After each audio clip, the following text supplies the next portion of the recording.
He just might be the most decorated man in modern Australian MMA history. He's David Martinez, and we've got him here. Ladies and gentlemen, this is your main event. Live from HBF Stadium Festival Hall. Melbourne Pavilion. Not even backstage, we're literally outside. Was that the best fight card in Australian MMA history? Call me crazy, but make sure you call me when I'm right. Be good if the Aussie MMA Instagram page would give us a bit of glow up because we're Welcome to the Australian MMA Podcast. My name is Tinley, and today's guest is none other than the smiling assassin David Martinez, and he is just that. Fresh off a victory at Eternal MMA 98 September 13th, he took out Matt the Viper Vaile TKO in round 5 to defend his Eternal MMA welterweight crown. Now, David Martinez is a multiple division, multiple promotional Australian MMA champion. You know, he's done just about everything there is in the sport. 16-6, and his opportunity to sort of break in to the next level is very nearly upon us. Now, David Martinez has cleared out the region, and as you've seen other guys and sort of hyped young prospects come through, grizzled vets earn their spot, David Martinez remains almost alone at the top in the regional scene, and it would be a travesty if he didn't get his opportunity at the next level. Now, David Martinez, like I said, multiple Eternal MMA champion. He's done it at lightweight. He's done it at welterweight. He's done it on different promotions as well, so you can't even say that. And yeah, he just hasn't had the opportunity to sort of get to that next level. Now, he's 32. He, at one point in time, was very grappling heavy, and he still kind of is, but he adds a lot more violence these days. You know, like not all fighters are created equal. Like you wouldn't watch a John Fitch fight, but you'd watch a Chael Sonnen fight because there's like grappling, but there's violence in there. And now David Martinez has really sort of solidified his home at Team Compton, which is one of the most violent factories out there. Even guys that aren't at the UFC level yet, like Blair Bratag and John Martin Fraser, are champions on the regional scene, and then guys that will be in the UFC, Road to UFC finalist Don Marfan. You got Tom Nolan, who's in the UFC. The UFC's really, really big behind him. Stewie Nickel. Just absolute studs coming out of that camp, led by the great Steve Compton, and he has done just artist level of work with David Martinez. And if you even just watch him on the pads backstage, it's just some of the most crisp, violent pad hitting you'll see. The glazing will be at an all-time level because just David Martinez just deserves it, man. He's worked hard. He's sort of softly spoken. He's had some issues in the past with weight cuts and missing weight at lightweight and pulling out of fights, and I think once he even waited in a hospital. But he can't be his determination can't be questioned, and sort of his character can't either, because he's an absolute stellar bloke. Go check out all the previous David Martinez interviews as well. He's very weirdly entertaining, and he's incredibly talented. So it'd be great to see him get to the next level, but we're going to find out what is kind of next for him. There doesn't seem to be any sort of challenges coming up that are immediate for Mr. David Martinez, but we're going to get his thoughts on his victory against Matt Vaile over the weekend and kind of what's next and if we'll get to see him at the big show. But before we go anywhere, I want to thank our gym partners, DCA MMA, of course. I want to thank Vex MMA for helping us out, and obviously Combat Sports Insurance events, gyms, whatever you need, hit them up. And don't forget, guys, Australian MMA Magazine issue 2 is out now, so check that out at shop.australianmma.com.au. But guys, without further ado, it's David Martinez. Ladies and gentlemen, welcome to the show, the most decorated champion in Australian MMA history. It's David Martinez. Mate, welcome. Bro, what's with starting off with all the glazing? I know, man. Well, I mean, look, you're the best to ever do it to not yet go to the next level. How's that feel? You're the fastest runner to not make the podium. No, yeah, it's like you're the best guy to not make the Olympics. But like, do you know what I mean? Like, is it? Because it's weird for you, because it's like there's no one left. You beat everyone. You're the most dominant Australian MMA champion we've ever had. But they've not invited you to the big boy party yet? No, I haven't got my invitation, man. Stuck out in the cold. Like, unbelievable. Well, I mean, first off, I'll talk about so the exact stats, right? Two divisional champion, right? And then multiple time champion, because you're a multiple time lightweight champion as well, and then multiple divisional champion. How does that feel to just know that not only have you won the belt, you've also lost the belt, but you've also regained the belt? Basically, man, like, so I've had the belt 4 times, twice at lightweight, once at welter. I successfully defended once the same. Finally, I've done it. But I've been knocking on the door for ages, and they didn't answer. So I come around, tapped on the window, and like, I better break the mother effer. And that's kind of the way it is, because you're in this situation where, unfortunately, the UFC is a bit lame like this. Like I talked about this with about Ben Johnston before, where he was just like 1 or 2 years older, even though he was the most violent man we had. They were like, nah, he's 34. We don't want that, or whatever it was. Do you think like your grappling heavy style and then being on the other side of 30, do you reckon the UFC is a bit scared of that? I don't know what their problem is, man. I'm not sure what it is they're looking for, but apparently they just turn a blind eye to me each time. Like, it can't be helped in that sense, but I'll just keep knocking on the door. And that's the thing. Do you think if you just keep bashing people, there's no way they have to help you? Be so damn good they can't ignore you. What do they say? It's the old like from undesirable to undeniable. That'll be David Martinez. Do you reckon if you change to like the angry assassin instead of the smiling assassin, they'd be like, oh. I never start trash talking people and getting in other people's faces about things. Maybe if it was controversial, I'm like, I was going to say, do I have to start smoking in the cage? Like Jake Pfeiffer. Nah, you know what, mate? If there's one thing I've learned is like, doesn't matter what you do, continue to be you. And I don't think you know how to not do that. Wouldn't know anything else, brother. But it is. It's like you've got this scene we've talked about before with Jack Della. Like that man will say 3 words in a press conference, and it'll still be the coldest stuff you ever hear in your life. You can freeze like fruit just by looking at it. That's a good quote. But like that's what like I enjoy. And so when it comes to like obviously the skill set, because that's all you can do. You know, you can just knock down who's in front of you. You were once critiqued as being like a lay and pray grappler. You then became a violent grappler. You then became a violent man on the feet. Do you feel like you're starting to tick all the boxes? I think things are starting to come together. I'm getting a bit more violent. I've been working with Don Marfan, starting to get more elbows going and that slicing people up. Yeah, still got the lay and pray though. So people always got to be worried about that. Well, I mean, I'm going to talk to you about obviously the amazing performance against Matt Vaile. You get the late TKO against Matt Vaile, who's a man that if he was going to beat you, it was going to be on the feet. And he cracked you a few times, but you cracked him back. Do you think your striking is now at that level where people should fear you everywhere? Oh, brother, have you seen the pad work I've been doing with Steve Compton? Like, I've got hands now. I'm still getting cracked, but now I can crack back. I'm still getting putting that on a t-shirt. I'm still getting cracked, but now I can crack back. But it is, man. Like one of the things was like watching you. I think it was in Sydney before you fought Stephen Costello. Watching you on the pads, I was like, oh, he's like crisp now and sharp, like a fresh batch of iceberg lettuce, brother. Crisp as. And you would know too, as a night fill worker, you probably see that and you're like, that's David Martinez striking. Well, yeah, technically, man, but like I don't work in fruit and veg in the night field, so I don't know anything about that side of things, about keeping things fresh and clean and all that. Not my business. I stack shelves and then I try and crack fools. Not at work. Not at work. Don't look into that. Don't get security cameras. Nothing happened.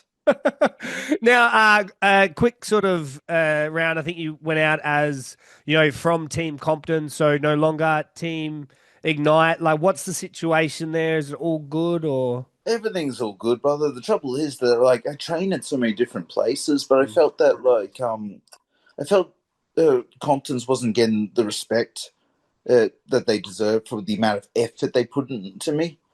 You get what I mean? So just by putting myself under them directly, it just allows them to get more of the appreciation for the effort compared to what everyone else does. And it's pretty impressive there. I mean, not only did I feel like every fighter ever at Team Compton's got their black belt on the same day, but every single one of them is like UFC caliber. And you joining them, it's just like it's like a UFC fight night every sparring day.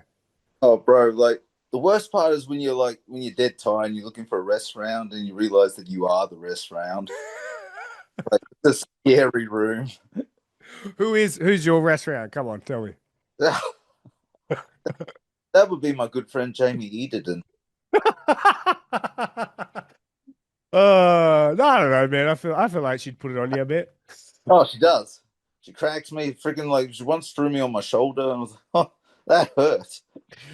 Do you remember? I reckon like back in the day, like what your record is and the type of fighter you are. I feel like you would have already been in the UFC. I feel like the UFC is like fallen in love with all these 4-0, 5-0 guys, and they almost sort of join the hype train a bit too soon. Are you glad though that it's taken this long because then you've gotten to get your skills up to where you need them to be? Oh, there's no argument about getting my skills up type thing and having time to progress and that. But like, I'm starting to get grey hairs here, man. Like things, this is taking a bit longer than expected. Well, what do you want to do? I would like to fight for a bigger organization, man. I would like to test myself against some of the bigger names in the sport or type thing, or the upper echelon. That would be ideal. As to whether who's going to give the opportunity and win, like, well, I'm available, so. Was there any, like, we ever sort of flirted with Contender Series or Road to UFC or PFL? Was there anything like that? Because I can't imagine that I can't imagine that both those organizations don't know who you are. Well, I don't know, man. Like, maybe my name's been floated around, but I'm the last person to hear about it anyway. And do you know if there's anything there? Because, man, when I was trying to come up with who you should fight next, as you saw, I was throwing out some wild shit because I can't think of anything. Well, yeah, I'm drawing short straws there at the moment. I don't know who the heck I'd fight next. Like, if you did stay regionally, I mean, I think going up to middleweight against Darcy Vendy got shot down, but maybe going back down against Harry Webb. Does any of that interest you? Look, man, as far as I'm aware, like, I don't know. I don't know where everyone else is at. In terms of like when they're looking to compete next or who should be best matched up for them. Yeah, for me, I'm just going to leave it in the hands of my management as to who I fight next. Because like someone pops up, says hi, and I'll be like, yeah, we're fighting now. And it's just some poor dude at the bus stop. Like, do you feel that that's the frustrating side? Is it's not just beat who's in front of you these days? It is a bit more of a business. Oh, it seems to be whoever's in the crowd these days, man. there's no one really in front of me at the moment. People will say that they're happy to be like, oh yeah, we'd fight Martinez, but like then the offer comes across the table and they're nowhere to be found. Well, it's a scary task, mate, and you just keep making it worse for yourself by beating people. Well, I think I said it. You're arguably like, you could have been 7-0 in this last run. You're at least 6-0. I'm not counting that loss. That was bullshit. That buggy choke loss. I'm not counting it. It's at least a no contest.